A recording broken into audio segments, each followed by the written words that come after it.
I've got a good buddy. Matter of fact, he's the ex-mayor of Macon, Georgia, the Honorable Jack Ellis. And of course, he was very involved in the community and wanted to address a lot of the circumstances and situations that would make the community better. And he talked about the three B's: the book, the bucks, and the ballot. Well, we're going to talk about two of those B's today. We're going to talk about one more than the other one, but I'm sure that the ballot kind of ties in with the buck. And we've got this organization today that deals primarily with the ballot, but I saw part of its mission was to also look at the economic perspective. So I'm so happy to be able to do this show with Mr. Cliff Albright of Black Voters Matters. Tell you we're going to deal with the ballot. And this organization is doing some phenomenal things as it relates to practicing and encouraging and developing and implementing democracy, because that's what democracy is: voting and having a choice in who the policymakers are. So I just thank you, man. Thank you for all you do. I know you work hard at this.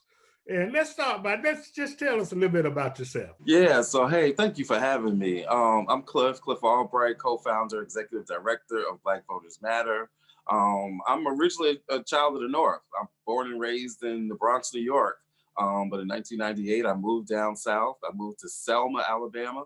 And that's really partially because of my love of politics and civil rights movement, and partially because I met a young lady who was from Tuscaloosa, Alabama. So it was a combination of like work and love. But I've been in the South since then. That's really where I got introduced. In Selma was really I got introduced to doing electoral work 22 years ago. And originally, I was against doing electoral work. I thought that voting was just like many of the folks that we organize today. You know, I felt like it was a waste of time, that it was just, you know, a system that wasn't made for us. And some of that I still believe to this day. But what I learned in Selma was recognizing the power of electoral organizing, the power of gaining power and representation at all levels of governance, from local all the way up to the top of the ticket. What I learned was the power of even engaging in that type of organizing and engaging in these types of conversations that we can have with our community, conversations around issues like police violence or economic development, right? The buck that you were just talking about, or even food insecurity, or all these other issues, education that we're dealing with on a daily basis. That there was power to that type of organizing, and so I've been doing it for most of my adult life now. And of course, started Black Voters Matter a couple of years ago, along with my dear friend, sister Latasha Brown. And like you said, we're dedicated to helping to expand use of the ballot, but also recognizing that the buck is involved, because the reason we started a fund, Black Voters Matter Fund, is because what we recognized was that independent politics requires independent money, and that we've got to be able to fund our own organizations, the community-based groups that are doing this incredible work, not just on elections, but on all types of social justice and racial justice work. Organizations that are doing this work 365 days out of the year. We wanted to be able to support those groups and to let them expand what they do best, to use their authentic relations to serve as a credible messenger to help spread this message. And so that's why we started a fund, because we recognize that we need to be about both the buck. Yeah. So I guess because the word voters is in the name of your organization, that well, what I hear you saying, that it's not just limited to voting. There are some other peripheral needs that tie into voting and policy and what have you. So talk about some of the other initiatives. I know you want to get people registered and get them to vote, but you know, some of the peripheral initiatives associated with what you're doing. Yeah, I'm glad you asked that, because the reason we named the organization Black Voters Matter instead of Black Votes Matter is because we wanted to be clear that there's a lot of folks that care about Black votes that don't fundamentally care about Black voters, right? That don't care about the people, right? We care about our people. We care about our community. That's why we try to center the voters versus just the votes. We're not just trying to round up some votes. We're not just out here trying to count jelly beans, right? We're not out here just trying to round up the Negroes to vote for whoever it is that the parties have deemed should be on the ballot. We care about our community, and we care about those issues that you were just asking about. And so when we do our work and we support the work that our local partners do, it's about supporting issues like police accountability, right? In fact, right now, we just had a victory. Some of our friends in Chattanooga, Tennessee just had a victory because they've been working for months now on a petition campaign because they're trying to create a police oversight board, a community oversight board for police accountability. We help support that process so that they could get the signatures. They got more than 4 times the number of signatures that they needed on that petition. And once it gets approved and gets on the ballot, we'll be there again to support them to get that initiative actually approved at the polling place. And so issues like that, issues like environmental justice, you know, which for Black communities looks different than what it looks like in the rest of the country, right? For us, when we talk about issues of environmental justice, you know, we're talking about clean water. You know, we're talking about utility bills that are often out of control in our communities. You know, that's what we're talking about. Cancer Alley, right? And these environmental pollution, right? And coal ash and dumps in our community. You know, so those environmental issues look different in our community, but we've seen it in every state where we do our work, and we've done work in around 14 states, mainly in the South, but not just in the South. So, you know, these are the types of issues, educational issues. In fact, we found that, you know, next to police violence, and in some cases even more than police violence, there's really no other issue that our folks are as consistently passionate about other than education, other than educating our children. And again, that means not just at the top of the ticket, but that means battling and fighting for these school board seats that oftentimes go uncontested, right? So these are the kinds of issues, housing and gentrification and economic development. So it's just all of those issues are the issues that we try to center in our work, that the partners that we work with try to center in the work that they do. That's why we work with such a diverse group of folks. We can go to a community and in the same city, we might be partnering with both the Black Lives Matter chapter and the Urban League. And if you know the politics of our community, right, you know that those two are often at different sides of the spectrum, right?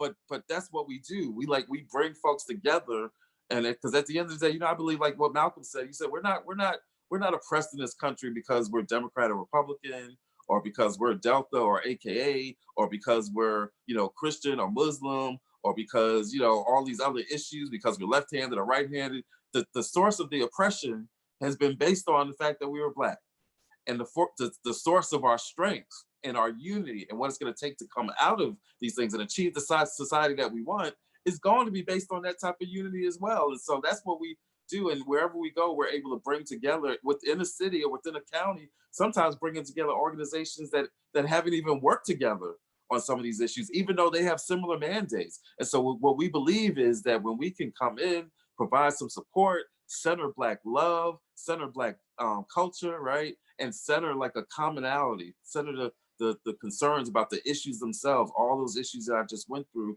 When we can do that, then we work together. And what we know is that when we work together, we win. Oftentimes, unfortunately, people don't understand the relationship between voting and policies. Sometimes it seems to be misunderstood that what you get depends on what you do.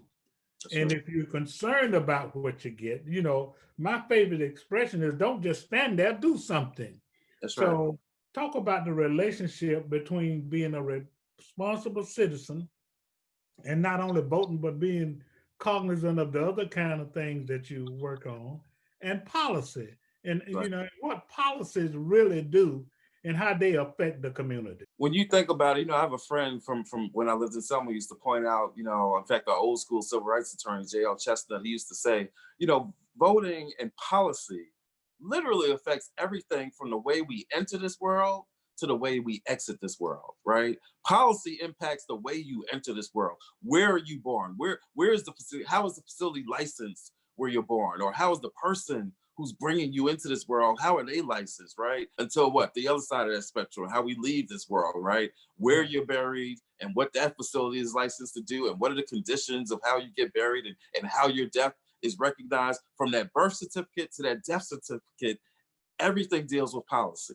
And if it's about policy, then what it means is that somebody that we are putting in office is affecting everything in our lives from the time that we enter this world until the time that we end that world, and everything in between, including the schools we go to, the houses we live in, the types of jobs that we work, how we deal with a health pandemic, right? That's policy. Yes, How we sir. deal with police violence, that's policy. And so policy affects literally everything that we do on a daily basis. And as we always say, if there's something that's going to impact my life, I need to have some say in that. Yes, I sir. need to be involved in either directly in making those decisions or in making this decision about who's in office to make those decisions. But I've got to be involved in that process. And so that's the kind of conversation that we try to have with folks, is to connect those dots, to show how the thing that they're worried about in their life. Tell me, the person that we come across who says, you know what, I'm not into voting. I'm more, I'm just trying to live. Okay, well, what's on your mind? What you dealing with today? Inevitably, they're going to say something about economics, about their jobs, about their houses, or maybe it's the person who's talking about, I'm upset right now because I got to pay this child care. Whatever it is, right? Whatever the issue is that they're passionate about, when we have that conversation, one way or another, it's going to come back to policy, and one way or another, it's going to come back to voting and elections. But we don't have to force that conversation, right? We believe that when folks say that they don't see the connection, or that they think it's a rigged system, or they don't think that their vote counts, one of the things that we do is to say, you know what, you're right. I agree with you. I do this work every day and I feel that way, right? So let's have a conversation about what it is that you're passionate about. Let's have a conversation about what it is that you're trying to achieve. Let's talk about that. I can put the voter registration form away. I can put the clipboard away. I don't have to talk about voting. Let's talk about what it is that you want to achieve with your life, that you want to achieve in your community. Let's have that discussion. And when we have that discussion with folks and we center them and their issues in the community, instead of just centering voting or the registration form, or just the ritual of elections, when we have a different kind of a conversation, then that same person that might have been like, I'm not into that, I don't see the connection, all of a sudden they're engaged. And Right. now we're in dialogue. And at some Right. point, it's going to circle back around to the voting piece. Right. That's outstanding. Okay, well, talk a little bit more specifically, and I don't know Latasha, but let's give her a quick shout out, and then we want to talk about some of the where the rubber meets the road. Mm-hmm. Some of the activities in which BBM is involved. Yeah, and like you said, as I mentioned before, Latasha is definitely my sister in this work. And what we do, again, and some of it is stuff that we do, and some of the stuff that we support our partners in doing. But it involves, some of it is just old-fashioned contact, right? It's going door knocking, not as much now because of COVID, but we'll talk about that in a second. But doing door knocking and neighborhood canvassing, doing phone calls and phone banks. Now doing texting, right? That's one of the newest things over the past few years. Doing texting outreach to people, doing digital outreach on social media. Like, these are all things that we support our partners in doing, and doing radio work. We do some ads ourselves, and then we provide resources to our local partners so that they can create their own ads that they might put on radio stations or public access stations, right? And so those are all the things that we do to do some traditional ways of communicating, but we also have to do some non-traditional stuff. Because of COVID, we started trying to figure out, well, how can we do the same kind of outreach and the same kind of energy, but be able to do it in a safe way? So we started doing these neighborhood caravans, right? Doing caravans through neighborhoods, using cars, or using what we call our baby buses, or sometimes using the big bus, right? What we call the blackest bus in America. And we'll do caravans through a neighborhood, playing music, talking on the microphone, giving out information. Again, getting out some of the same information that you're able to do on a door-to-door canvas, but it's a little bit more socially distanced, but it has the same kind of impact. And in some cases, even more impact, right? It creates even more excitement when you see 10, 15, 20 cars and a big bus coming rolling through your neighborhood. Everybody wants to know what's going on. And part of the magic is that when we do this, we often do it in places that haven't seen that type of activity. But even in some of the cities, right, big cities or mid-sized cities, it's not just about, sometimes we go places like rural areas where folks haven't gone before, but sometimes even within a city, right, Atlanta even, right, there are pockets of our community that don't get touched. there are whole neighborhoods, you know, in Macon. I'm sure that there are communities, there's some communities that people don't mind going to canvas in, right? But then there's some communities that people are like, ooh, you want to go over in that neighborhood? You want to go over to that housing community? We try to go places, and our partners try to go places and talk to people who haven't received a phone call or a door knock or a text or a big caravan coming through their community. Because we've got this crazy belief that if you want people to get engaged, you got to talk to them. If you want people to be engaged, you got to have a conversation. You got to touch them. And sometimes the only reason somebody's not engaged isn't so much because they don't want to be engaged or because they're lazy or because they don't understand that somebody, you know, fought and bled for the right to vote. Sometimes the only reason that they're not engaged is one very simple reason. Nobody's talked to them about it. Nobody's touched them. And so those are the types of folks that we try to reach. And we try to reach folks that are more active, right? Because at the end of the day, you know, they need a touch too. They need to be motivated too, right? They need to be given tools as well so that they can do what they do best, which is spread the word to 10 other people. So these are the types of activities that we do, along with special events, polling place parties. You know, we do concerts and rallies. And like I said, we do our bus tours. And so it's a little bit of like the daily grind, the phone calls, the door knocks and all that, but for a little, you know, a little extra magic thrown in with some of these special events. And again, all of it's designed to have more conversations, to create more excitement, to provide more information to folks who, you know, just need to get a touch, they need to get a little more info. Okay, talk about involvement. How can one, I mean, is it possible, is there certain guidelines to get more people involved in what you're doing? I mean, is there a process for, say, Joe Blow or Alex Habersham Mhm. to be more involved in your mission and your project and your initiatives? Yeah, you know, there's a couple ways that we say that folks can get involved. You know, there's some things that folks can like go to our website, blackvotersmatterfund.org, and go to our Take Action and fill out our volunteer form. And you could get plugged into doing phone banks and texting and even postcarding, right? We've got people from all over the country that send postcards to voters in our communities. So, you know, there are ways that you can get involved that way, which is really kind of connecting to some of our volunteer activities. But what we really like to do is we like to, when we reach out to folks, when we get somebody who connects with us by phone or by email, part of what we try to do is we try to channel that information to whoever our local partner organization is. Because at the end of the day, if somebody in Macon is going to volunteer, it's much more important to us that they volunteer with one of our partner groups, whether it's the NAACP or a church group or a youth group or a senior services or whatever it is. It's more important to us that they get connected to that local group that's there every day than it is that they just get connected to us. But if getting connected to us is an on ramp to that, then that's fine with us. But we want to build up the capacity and the base building of our local groups, because again, at the end of the day, they're the ones that are in the community on a daily basis. Folks like you, right? If somebody gets connected to us, we much rather, you know, forward them and connect them with the, you know, the Making Black pages or something like that, instead of that information just being stuck with us. And that's often a complaint that local groups and particularly Black groups have when these national organizations, like, they try to parachute in, or when a political campaign or the party tries to parachute in, is that they collect all this data, and then the folks who live there don't get access to that information, right? Right. What good is that? That's not long-term power building, right? That's Yeah. short-term transactions, right? Right. That's very transactional. We're not trying to be transactional. We're trying to be transformative and Right. build relationships and strengthen capacity that's going to have an effect long beyond just this one election cycle.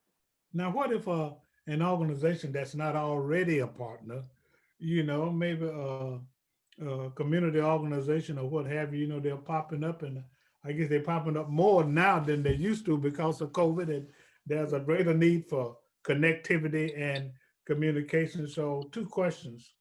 Uh, what if an organization, that's not connected would be interested in learning more about the Black Voters Matter Fund and your activities? Is there a vehicle? Is there a bridge or an avenue in which that organization can become involved? Yeah, that's a great question. You know, there's a couple of ways. One is just to email us. We've got a state coordinator that covers Georgia, but more importantly, we've now in Georgia, We've actually got 7 organizers that live in different counties across the state. We've got somebody right there, well, close to Macon Bibb. We got somebody who's based in Warner Robins and covers that area. And so, we could always say if you're in your area, you can email Fenika. That's Fenika, FENIKA at blackvotersmatterfund.org. Do an intro, tell her a little something or tell us a little something about your organization and what you do. And then we can build the relationship from there. Sometimes what that means is, you got an event, you give us an invite, we might come and support the event. We might send swag, we might send hoodies or shirts or wristbands, and some other materials just to support a new partner organization, which lets them to expand the work that they're doing. It also gives us some space to learn a little bit more about, how you do what it is that you do. But the first step is really just to shoot us an email, because sometimes we don't know about every organization. That's Right. part of why we have these organizers that we spread out across the state. They are constantly on the lookout for who's doing what work, who's got credible relationships, right? Who is it that when you say this organization's name, no matter where you are, somebody responds by saying, yeah, I know them, or yeah, I respect them, or yeah, they helped me out one time. Like, we're always looking for organizations like that and trying to, continue to build relationships from there. This is an ongoing process, because you raised the perfect point. COVID has literally led to folks who weren't doing this work. Maybe we're never doing any kind of organizing, but COVID hits, and what we see is what we got families and children who don't have access to food. And so we've had all kinds of organizations that have popped up over the past year to do mutual aid programs to fill a need that has been left by this gap that has been caused by this pandemic and by this horrific governmental response, both at the national level, but also at the state level, right? So we've seen organizations that have popped up and have done incredible jobs literally on a shoestring budget or no budget at all. And so we're constantly looking for groups that are doing that type of work, because we believe the folks that are doing this work and have not been getting any kind of resources or attention, if we can connect with them, help connect them to some other partners and resources, then there's no telling, what folks are able to do. That's our core belief. I noticed that your website is Black Voters Matter Fund. And last time I checked, funds mean money. That's right. So talk a little bit about, financially and how the organization is supported and whether there's a need for additional revenue in order to accomplish the work that you're doing. Yeah, I mean, there's always a need for additional revenue. But when we go to a community, that's not what we ask of the community. Like, we try to reverse it. When we go to a community, it's because we want to be able to bring resources. We want to be able to connect with groups like what we were just talking about, existing partners, new partners. We have a grant program that we do for our organizations that we're in relationship with. And sometimes, sometimes it could be as little as $500, that we've given to groups every now and then, on some elections, especially when you talk about a local election in a relatively smaller county, because we've seen groups, they'll take $500 and they'll mobilize an entire community for 2 months off that same $500. We tell the story about one partner we had in one rural county in Southwest Georgia. We gave him a couple $100. He went out and got a bullhorn, and next thing you know, they out there in the street taking over City Hall. So, with just some just modest resources, some of our groups are able to do incredible things. And then sometimes we do larger grants, right? This runoff that we're in right now, we're able to do larger grants, so that we've got organizations that are able to hire canvassers for like a 5-week period or a 6 weeks period. And so yeah, that's why we call it a fund, because we wanted to, relationships are great, and providing access to the phones and the texting and all that is great. But at the end of the day, sometimes a local organization needs some funds, right? Yeah. And so we want to be able to provide that. That's the bucks part. That's the buck part. That's right. That's the buck part. Yeah. And we believe in that. I think a lot of us kind of take democracy for granted. Mm. We take voting for granted. We take the responsibility for granted. We take citizenship for granted. And irrespective of your political persuasion, and I think that's the approach you take, although it's geared toward the African American community, because there's a greater need because of the need for different policies in the African American community. So I know that it must have made you, feel good. The organization feel good for 150 million people to get out and vote in the presidential election. And that just goes to show, however you voted, you know what I'm saying? That just goes to show that, it concerns me, frankly, that, too many people, whatever their persuasion is, don't really understand, the beauty of this country, the beauty of democracy, the ability to influence policy. So talk a little bit about, and though you've touched on it, about how important that is, and about how you were able to. I know you all played a role in it. I know you're humble and modest and all that, and I'll take that. You know what I'm saying? But talk about the kind of inward feeling and satisfaction that gives you as one of the founders, you and Latasha, Yeah. for this kind of turnout, etc. Yeah, I mean, for us, it's been incredibly humbling, and satisfying, and just awe-inspiring, right? To see the way that Black voters turned out. Because the question, the question we often raise, or the point that we often make when we talk about Black turnout is, it's not, the question isn't why is it that it only hits 65 or 70%, or in some off years and local elections can even be lower, down in the 20s, and we Oh even yeah. in places where it's in the single digits on an off year in a local election. But the question isn't why we don't turn out more. The amazing thing is how, after everything we've been through in this country, after all the different ways that they've tried to keep the vote from us, right? Which continues on to this day, like right now, especially in Georgia with this runoff, in spite of everything that we've been through, in spite of all the intimidation, in spite of all the administrative and logistical obstacles they put in the way, in spite of a pandemic, that Black folks would still come out at the levels that we came out and make history, right? That is just awe-inspiring. So that's the real question. Is not why don't we do it more. The real question is how amazing it is that we do it at the levels that we've done it. Even just taking, for example, this is the last thing I'll say. Just taking, you look at what's happening right now in Georgia, where you've got Republican voters that are saying they're not going to come out for this runoff, right? And I'm not going to argue with them, right? That's their business, right? But you got Republican voters saying they're not going to come out because they are so frustrated about this election and it being stolen and all this stuff that Trump has said, all this fake fraud that he's made up, right? And so imagine, just think about this for a second, that after one election where they think that there was fraud, right, and suppression, even though there wasn't. But after one election where they just think that there was that level of fraud, you've got a major movement of them saying, I'm not coming out. It just doesn't matter, right? And now multiply that by everything that Black folks have been through. Every election that has legitimately been stolen. Every election where there was legitimate voter fraud, right? Every piece of legislation that was created to in reality keep us from being able to vote.